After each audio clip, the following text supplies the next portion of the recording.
Manusia memiliki kekuatan fisik, dilengkapi kekuatan akal, pikiran, hawa nafsu, ambisi, dan lain sebagainya yang bersifat non-fisik.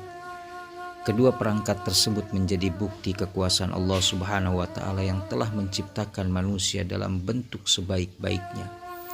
Wajah tampan rupawan, cantik jelita, dilengkapi peran dan fungsi panca indera yang sempurna. Namun, manusia juga harus menempuh proses pelemahan. Allah berfirman, Allah, dialah yang menciptakan kamu dari keadaan lemah. Kemudian dia menjadikan kamu sesudah keadaan lemah itu kuat. Kemudian dia menjadikan kamu sesudah kuat itu lemah kembali dan beruban. Dia menjadikan apa saja yang dikehendakinya, dan dialah yang maha mengetahui lagi maha kuasa.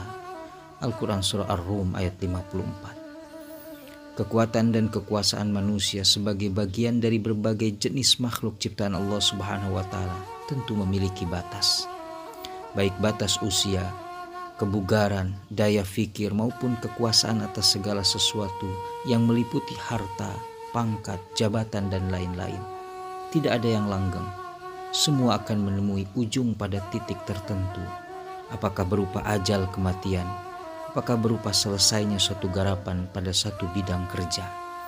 Ada yang berjalan lancar, ada juga yang tidak, bahkan ditandai kehancuran mengenaskan.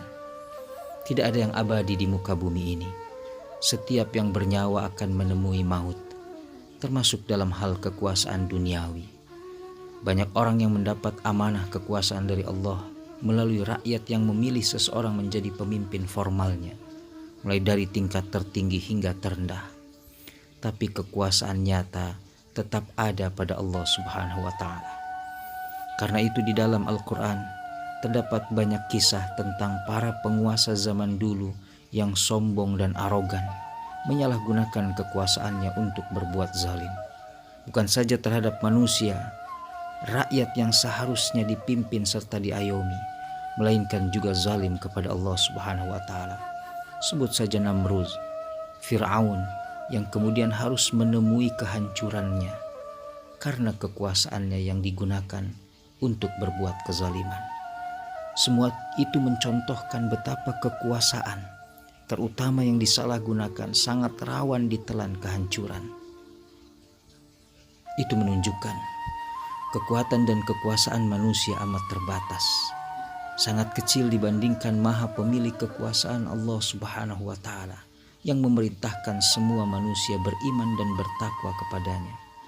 Menjadi lemah, tua, beruban, pikun dan sebagainya merupakan bukti yang harus ditafakuri karena akan menimpa siapa saja.